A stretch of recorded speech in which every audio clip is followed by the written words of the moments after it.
Good morning student. पिछले video में हम लोग चार्ज के बारे में स्टडी किए थे और आपने वहां सीखा था कि किसी न्यूट्रल बॉडी पर या सब्सटेंस पर चार्ज कैसे जनरेट होता है। क्या सीखे थे वहां पे? कैसे चार्ज जनरेट होता है?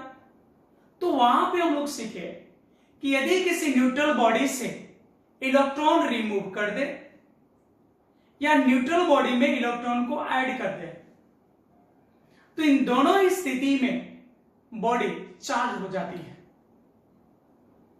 मतलब ये हुआ कि अगर न्यूट्रल बॉडी के इलेक्ट्रॉन्स के नंबर को छेड़ते हैं, क्या करते हैं भाई? छेड़ते हैं। छेड़ने का मतलब डिस्टर्ब करना। अगर न्यूट्रल बॉडी के इलेक्ट्रॉन्स के नंबर को डिस्टर्ब करते हैं, कैसे डिस्टर्ब करेंगे? तो न्यूट्रल बॉडी से इलेक्ट्रॉन रिमूव करके या इलेक्ट्रॉन ऐड करके, तो इन दोनों ही स्थिति में बॉडी पर चार्ज जनरेट होता है। एक चीज और सीखे कि अगर बॉडी से इलेक्ट्रॉन रिमूव होता है, इलेक्ट्रॉन बाहर जाता है, तो उस पर पॉजिटिव चार्ज जनरेट होता है। कैसे चार्ज? पॉजिटिव। इसके विपरीत अगर बॉडी इलेक्ट्रॉन को गेन करता है, मतलब अगर हम लोग बॉडी को इलेक्ट्रॉन देते हैं तो बॉडी पे नेगेटिव चार्ज आता है। इतना स्पष्ट है। अब चलिए दूसरे पॉइंट की ओर। दूसरा पॉइंट यह है, जैसे मान लीजिए मेरे क्लास में 100 बच्चे बैठकर स्टडी कर रहे हैं और हम बोले कि इस क्लास से 2.5 बच्चे बाहर जाइए, कुछ कार्य है, कुछ वर्क है। कितने बच्चे? 2.5, मतलब 2.5, 2.5। तो क्या यह संभव है? 2.5 ये जो नंबर है, क्या इतने नंबर में स्टूडेंट बाहर जा सकते हैं? क्या वहां पर मेरे कथन को स्टूडेंट फॉलो करेंगे? क्या ये पॉसिबल है? नहीं पॉसिबल है। अच्छा, अगर हम बोले कि चलो ठीक है 2.5 नहीं जाओगे, 3.5 जाओ, 3.5 जाओ, मतलब 3.5 यानी 3.5 स्टूडेंट बाहर जाओ, क्या पॉसिबल है? नहीं है ना। अगर यही कहते कि 2 स्टूडेंट बाहर जाइए, कुछ कार्य है, 4 स्टूडेंट बाहर जाइए, कुछ कार्य है, तो यह संभव था। यानी अगर हम अपने क्लास से, अपने सिस्टम से, एजुकेशनल सिस्टम से अगर हम बोले, फ्रैक्शन नंबर में बोले या डेसिमल नंबर में बोले कि स्टूडेंट बाहर जाए या अंदर आ जाए, तो क्या यह संभव है? नहीं संभव है ना। तो इसी प्रकार बॉडी के लिए, न्यूट्रल बॉडी पे जब हम लोग इलेक्ट्रॉन रिमूव करेंगे या उसमें इलेक्ट्रॉन ऐड करेंगे, तो जो वहां इलेक्ट्रॉन का नंबर है वह पॉइंट में यानी फ्रैक्शन में नहीं होगा। एकदम सिंपल है ना। जब भी होगा तो कैसे हम लोग बोले कि क्लास ले या तो 2 स्टूडेंट बाहर जाएंगे या 3 जाएंगे या 4 जाएंगे, 5, 10 ऐसे जाएंगे, पूरा नंबर जाएगा। उसी प्रकार जब भी किसी बॉडी में हम लोग इलेक्ट्रॉन ऐड करेंगे या रिमूव करेंगे तो उनका जो नंबर होगा वह इंटीजर होगा, डेसिमल में नहीं होगा। जैसे एग्जांपल लेते हैं यहां पे हम, सपोज दैट ये आप जानते हैं एल्युमिनियम एक एलिमेंट हो गया, इसका एटॉमिक नंबर होता है 13 और इसको कॉन्फ़िगरेशन लिखा था 283। This is 4 electron. ये क्या है? Core electron. और ये है वैलेंस इलेक्ट्रॉन। एल्युमिनियम मेटल है और इससे हम 3 इलेक्ट्रॉन को रिमूव करते हैं, तो एल्युमिनियम 3+। ठीक है।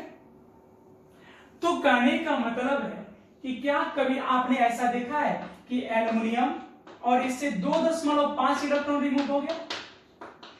अगर कोई ऐसा लिखता है तो ये मिस्टेक नहीं है, ये बहुत बड़ा ब्लंडर है, बहुत बड़ी गलती होगी, क्योंकि फ्रैक्शन में कभी नहीं हो सकता है।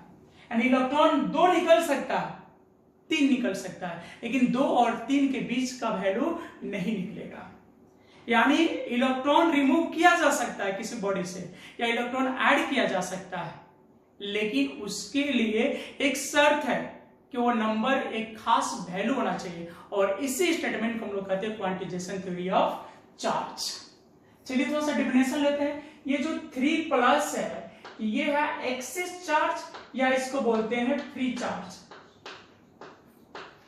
एक्सेस चार्ज या फ्री चार्ज। और यहाँ पे एन ही है, तो एन जो है, जो ये 3 है, ये एक नंबर है, वो भी कैसा नंबर है, इंटीजर है, इंटीजर नंबर है। ये जो 3 है ये क्या है, इंटीजर नंबर है। और ई जो है ये क्या है, इलेक्ट्रॉन है।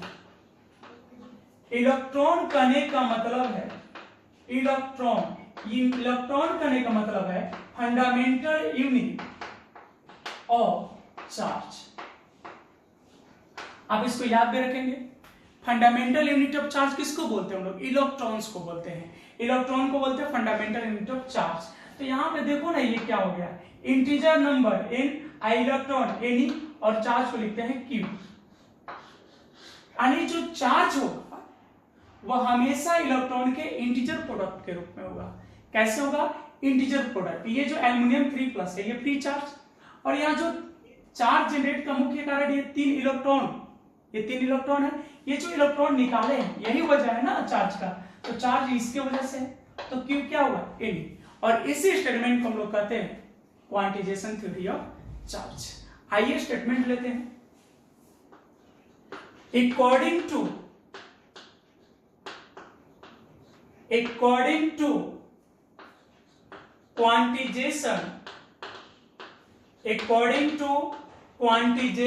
theory of charge, according to quantization theory of charge, the free charge, यहां पे एक्सेस चार्ज भी लिख सकते हैं, the free charge generates on neutral body, या बॉडी से क्लिक करें, on body is always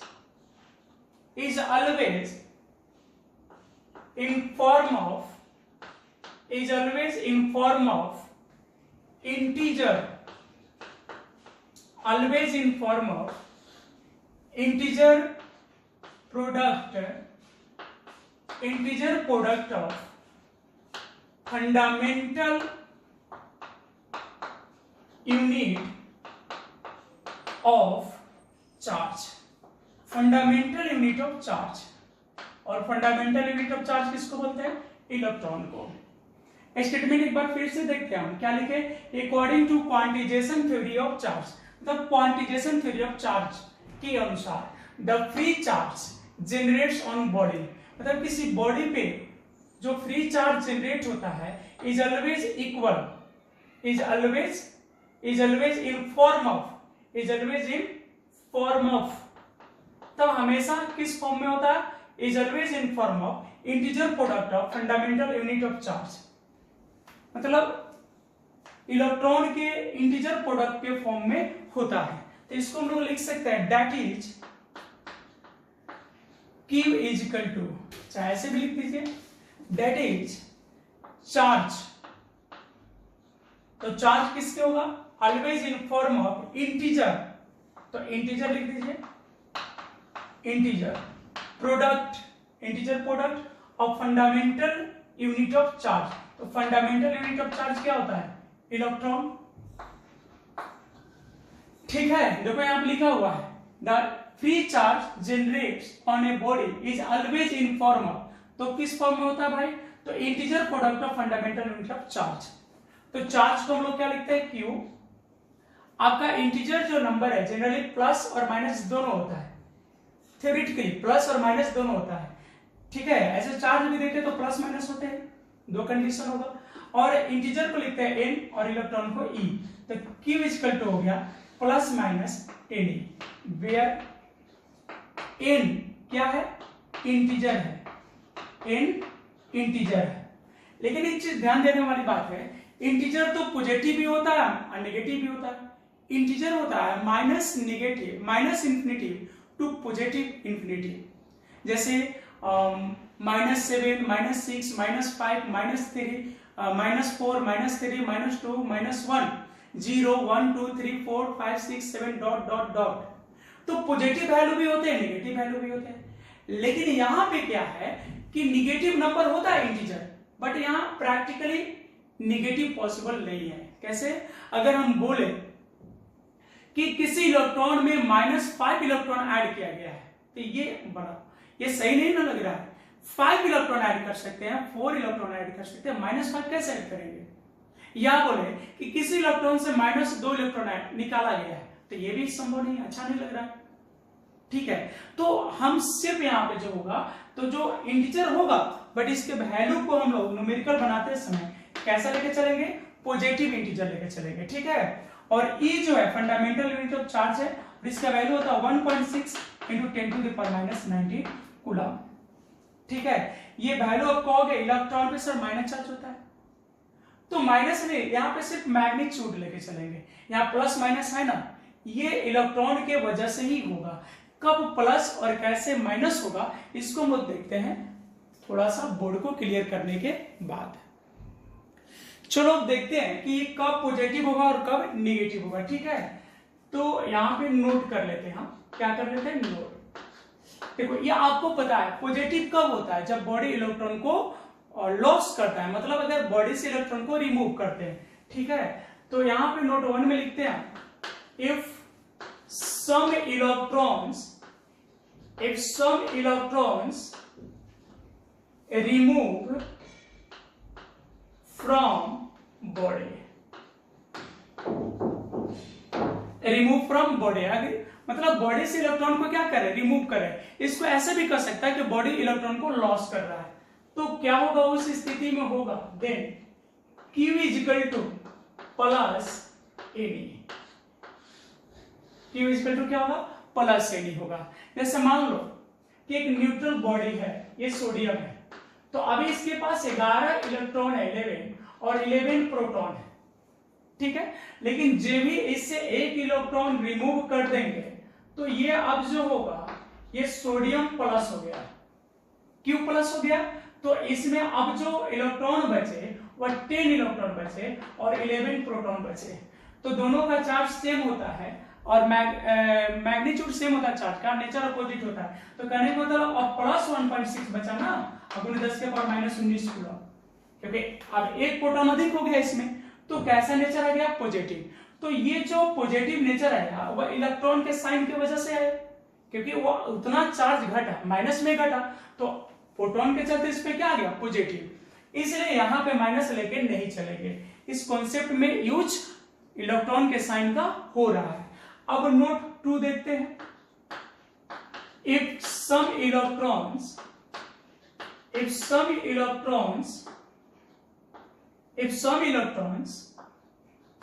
are added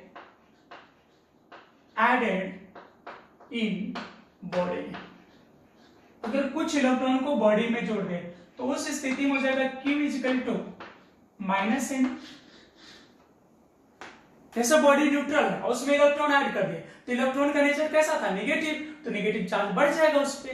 तो समझ गए यहाँ पे क्यों नहीं माइनस लिखेंगे? क्योंकि उसी नेचर की वजह से यहाँ निगेटिव लिखे हैं। ठीक है, अब कभी कभी इस पे क्या होता है, कुछ क्वेश्चन देते हैं बोर्ड एग्जाम में, कुछ चार्ज का वैल्यू दे देगा, ऑब्जेक्टिव में पूछते हैं, अब पूछेगा कि ये चार्ज का वैल्यू पॉसिबल है या नहीं। जैसे क्वेश्चन ले लेते हैं,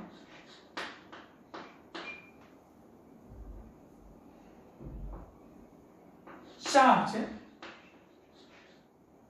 4.8 × 10⁻⁻20 कूलम is possible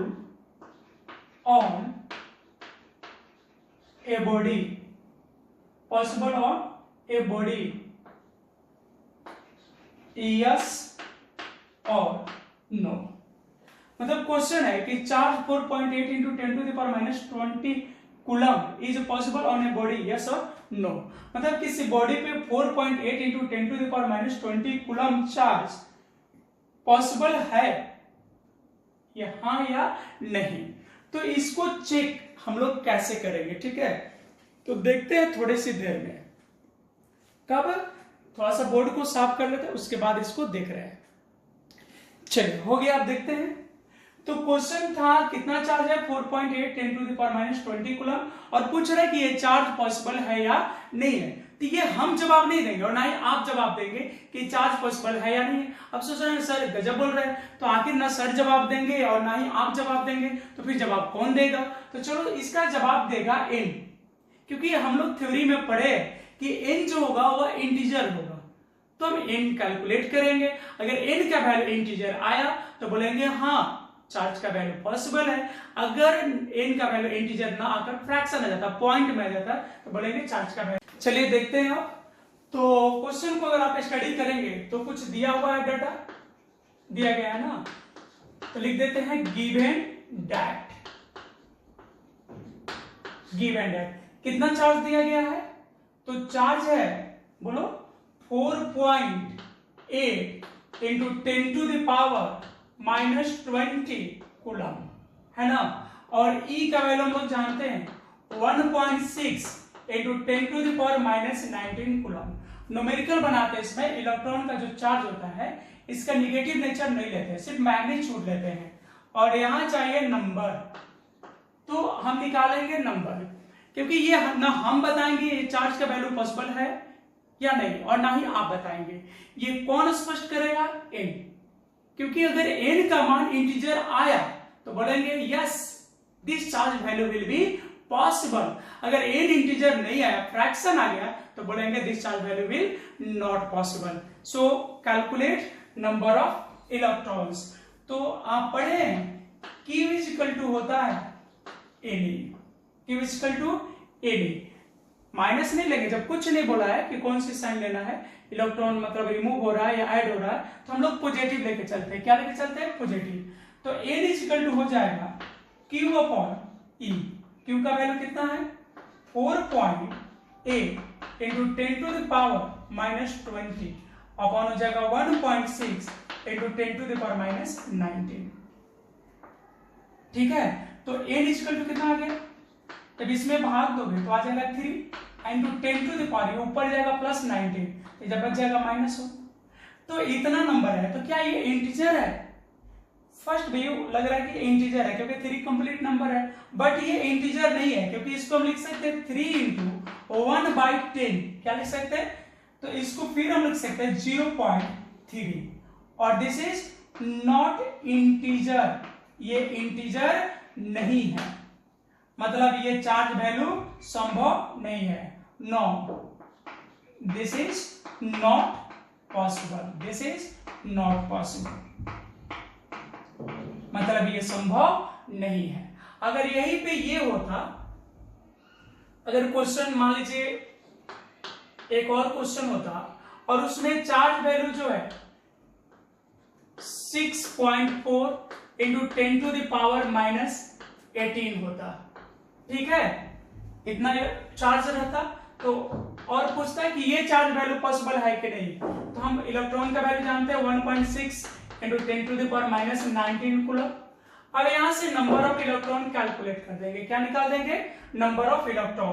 तो यहां पूछ जाएगा n is equal to Q upon E, तो n का वैल्यू कितना आ जाएगा? 6.4 इंटू 10⁻⁻18 अपॉन 1.6 इंटू 10⁻⁻19। तो ये कितने बार में कट जाएगा?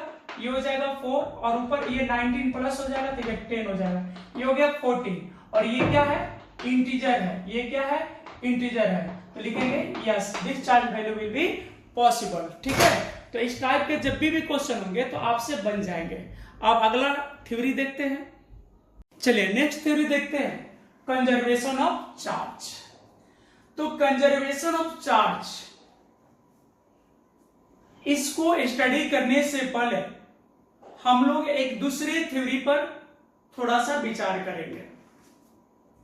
11 क्लास में मींस 11th क्लास में हम लोग पढ़े थे कंजर्वेशन थ्योरी ऑफ एनर्जी। क्या पढ़े थे? Conservation theory of energy. क्या था उसका statement? Conservation theory of energy का स्टेटमेंट क्या था? आप सभी को याद होगा अभी तक। ऐसे कंजर्वेशन का मतलब होता है कांस्टेंट, और बहुत ही सिंपल उसका डेफिनेशन था। According to conservation theory of energy, energy is neither created and nor be destroyed, it is only change from one form to another form. मतलब एनर्जी को ना तो क्रिएट करते हम लोग, मतलब उत्पन्न नहीं कर सकते हैं, और ना ही इसे नष्ट कर सकते हैं, डिस्ट्रॉय कर सकते हैं, डिस्ट्रॉय भी नहीं कर सकते हैं। एनर्जी इज चेंज, एनर्जी सिर्फ बदलता है एक फॉर्म से दूसरे फॉर्म में। जैसे इलेक्ट्रिक एनर्जी है, उसको लाइट एनर्जी, साउंड एनर्जी में चेंज कर देते हैं, तो सिर्फ ये चेंज हो सकता है। बिल्कुल यही स्टेटमेंट है यहां भी। वहां एनर्जी था और यहां चार्ज है। एनर्जी की तरह चार्ज को भी हम लोग क्रिएट नहीं कर सकते और ना ही इसको डिस्ट्रॉय कर सकते हैं। चार्ज को सिर्फ एक बॉडी से, मतलब एक सब्सटेंस से दूसरे सब्सटेंस पर ट्रांसफर कर सकते हैं। इसी स्टेटमेंट को हम लोग कहते हैं कंजर्वेशन थ्योरी ऑफ चार्ज। तो स्टेटमेंट क्या हुआ? तो according to conservation theory of charge, charge is neither created and not be destroyed, it is only transferred from one body to another body. तो आइए नोट कर लेते हैं, ठीक है। According to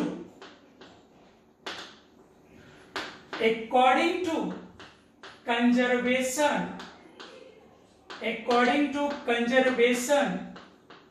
theory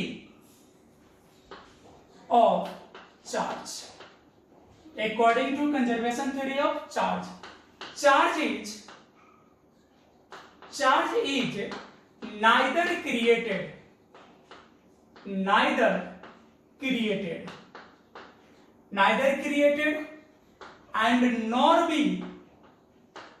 and nor be destroyed, इसको नष्ट भी नहीं कर सकते। क्या कर सकते हैं? तो it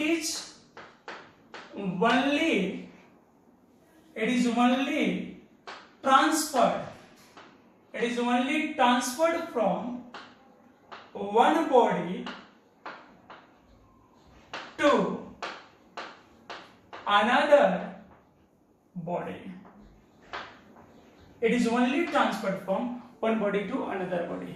एक बार स्टेटमेंट को फिर से रीड करते हैं। According to conservation theory of charge, charge is neither created, मतलब चार्ज को डेवलप नहीं कर सकते हैं, एंड नॉर बी डिस्ट्रॉय, और इसको नष्ट भी नहीं कर सकते हैं। इट इज ओनली ट्रांसफर, इसको ट्रांसफर कर सकते हैं from one body to another body. इसको क्लियर करने के लिए हम एग्जांपल लेते हैं, कुछ एग्जांपल देखते हैं यहां पे। जैसे हम बात करते हैं रेडियो एक्टिव, एक फेनोमेना लेते हैं, रेडियो एक्टिव डीके का एक एग्जांपल लेते हैं, ठीक है। यूरेनियम 92-235, यूरेनियम 92-235, ये बहुत ही अच्छा रेडियो एक्टिव एलिमेंट है। रेडियो एक्टिव एलिमेंट जो है एक ऐसे एलिमेंट होते हैं जो अपने आप ही टूटते रहते हैं, ठीक है। तो अगर इस पे अटैक करेंगे तो और तेजी से ये टूट जाएगा। तो जब इस यूरेनियम 92-235 पर एक न्यूट्रॉन से अटैक करते हैं, किससे अटैक करते हैं? न्यूट्रॉन से, तो जो ये यूरेनियम है ये टूट जाता है। किसमें? बैरियम में। बैरियम का एटॉमिक नंबर होता है 56 और इसका एटॉमिक मास होता है 144, और फिर बनता है यहाँ पे क्रिप्टॉन। क्रिप्टॉन को होता है 36 और यहाँ 89 हो जाएगा। प्लस में और आपको मिलते हैं, यहाँ पे एक न्यूट्रॉन से अटैक किए, लेकिन जब ये डिस्ट्रॉय होता है, टूटता है, तो 3 न्यूट्रॉन आपको और मिल जाते हैं, ठीक है। अब प्लस में बहुत सारी एनर्जी रिलीज होती है इस रिएक्शन के बाद। ये जो प्रोसेस है इसमें बहुत सारी एनर्जी फिर रिलीज होती है। कब? जब यूरेनियम टूटता है बैरियम और क्रिप्टॉन में। बट हमको चेक करना है कि चार्ज कंजर्व है या नहीं है। तो किसी भी एटम में चार्ज कौन बताएगा? नंबर ऑफ इलेक्ट्रॉन या नंबर ऑफ प्रोटॉन, और ये दोनों ही एटॉमिक नंबर के बराबर होते हैं। तो यहाँ पे हम LHS टर्म को कंसीडर करते हैं। LHS, तो LHS टर्म में यहाँ पे क्या है? यूरेनियम है और यहाँ न्यूट्रॉन है। तो यहाँ पे चेक करते हैं, तो चार्ज किसके वजह से होगा?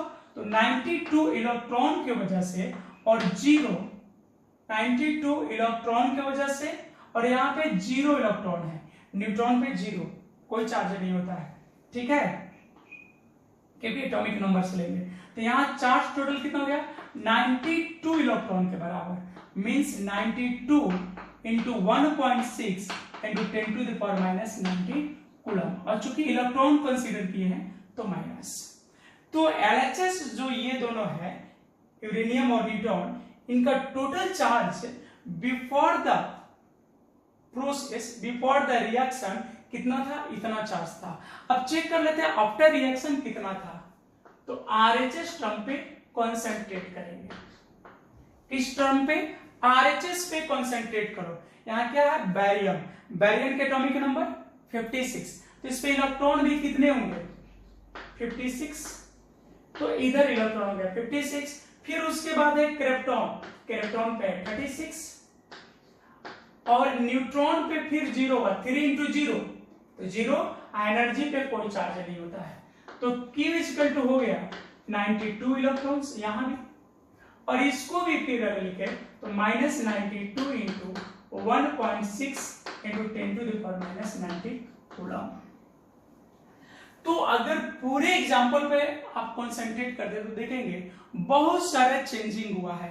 इनिशियल एलिमेंट भी अब डिस्ट्रॉय होकर बैरियम और क्रिप्टॉन बन चुका है, मतलब जो इनिशियल एलिमेंट था वो अब नहीं, तो परिवर्तन तो हुआ है, लेकिन चार्ज अगर कंसीडर करते हैं तो जो LHS बिफोर द रिएक्शन जो था वो वही आफ्टर द रिएक्शन है, नहीं, टूटने के पहले जितना चार्ज था टूटने के बाद भी उतना ही है, तो चार्ज क्या रहा, कंजर्व रहा। चलो एक एग्जांपल और लेते हैं, इसको पहला एग्जांपल मान लेते हैं, एक एग्जांपल और लेते हैं।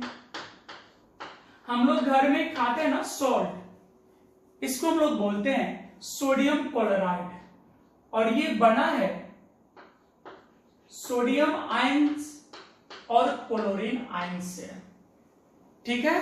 तो सोडियम क्लोराइड पर अगर बात करें तो जब हम लोग घर में नमक खाते हैं तो इलेक्ट्रिक शॉक देता है, ऐसे ऐसे झटका लगता है ना, नहीं लगता है, नहीं लगता है, तो इसका मतलब उस पे चार्ज कितना है, 0। जो सॉल्ट है उसका चार्ज कितना मानेंगे, 0। ऐसे अगर केमिस्ट्री की बात करें तो ये मॉलिक्यूल है, और किसी भी मॉलिक्यूल पे चार्ज कितना माना जाता है, 0। जैसे H2O लिखते हैं तो H2O पे भी चार्ज 0, CO2 लिखते हैं उस पे भी चार्ज 0। तो किसी भी मॉलिक्यूल पे जब आप कोऑर्डिनेशन नंबर निकालते हैं, ठीक है, या ऑक्सीडेशन नंबर जब आप लोग पढ़ रहे थे तो मॉलिक्यूल पे कितना चार्ज लेते थे, 0। तो यहां अगर हम LHS का बात करें तो Q कितना है, LHS में Q कितना है, 0 कूलम, है ना। अब यहाँ पे RHS देख लेते हैं, RHS, तो RHS पे क्या है, RHS में अगर चार्ज देखेंगे तो Q हो जाएगा इस पे +1 और इस पे -1, फिर टोटल कितना हो गया, 0। तो इधर भी जितना LHS पे चार्ज है उतना ही RHS पे है ना। एक एग्जांपल अगर और हम ले लें, जैसे ये इलेक्ट्रॉन है और इसमें पॉजिट्रॉन ले लेते हैं, तो इलेक्ट्रॉन और पॉजिट्रॉन जब मिलते हैं तो न्यूट्रल हो जाते हैं और एनर्जी फॉर्म होता है। इलेक्ट्रॉन, ये क्या है, इलेक्ट्रॉन, और ये क्या है, पॉजिट्रॉन। तो इलेक्ट्रॉन और पॉजिट्रॉन दोनों पे चार्ज सेम होता है, इलेक्ट्रॉन पे माइनस और पॉजिट्रॉन पे पॉजिटिव होता है, दोनों का मास सेम होता है।